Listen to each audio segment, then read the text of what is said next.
guess what excites you this year about this team heading into the playoffs? I think the biggest thing for me is how they've, so many of them have grown up here together. We took our lumps early on.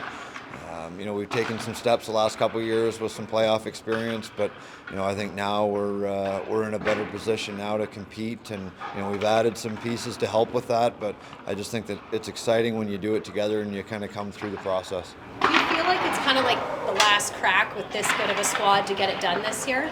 For sure, and I think that's a fun part of junior hockey. It's a cycle. You start off at the bottom and you take your lumps, like I said, and when you're 19, when you're 20, it's about everything that you've learned up to that point and one last crack at it. And I know our guys are excited for the opportunity. How much does it help having Matthew on your squad this year with that playoff experience he has coming from Winnipeg's team? Yeah, that's very important. Obviously, we've watched it from the other side for a couple years now, and we certainly respect everything that he's done. And a big part of the reason we brought him over here was everything that we've seen in playoff time.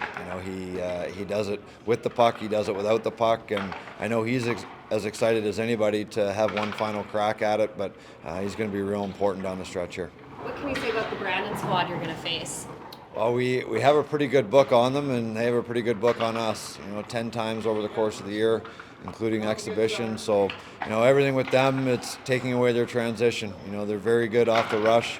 We can't turn pucks over in bad areas through the red zone, and really, it's about playing the right way, finishing on top of them. But we don't want to get into a track meet because we know that they're pretty good at that kind of hockey. Are you happy with how the team's playing, heading into playoffs? I know you kind of challenged them on that Saturday night game to play a playoff-style hockey game, come out with a big win. Yeah, that's, over the last month, everything is about, stacking good days. And, Saturday was one last crack at, playing the right way, treating it like game one of the playoffs. And I think our guys did a great job of that. We talked about competing and using playoff habits, and I thought we did that. And that just, cast a vote to yourself and to your teammates, what kind of player we should expect from you. And I thought Saturday night was a good example of that. How proud are you, Furcus, for getting the regular season point race? Yeah, I told him exactly that.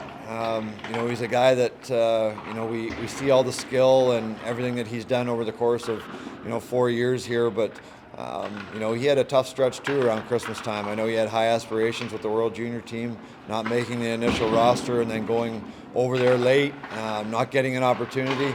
But I think coming back, he handled it the right way. He dug in. He wanted to win hockey games and win the scoring race. And one thing about Fergie, he's as competitive as anybody. And we saw that Saturday night. And I thought it was special for our guys how excited they were to help in that. And it's good for the organization and certainly good for Jagger.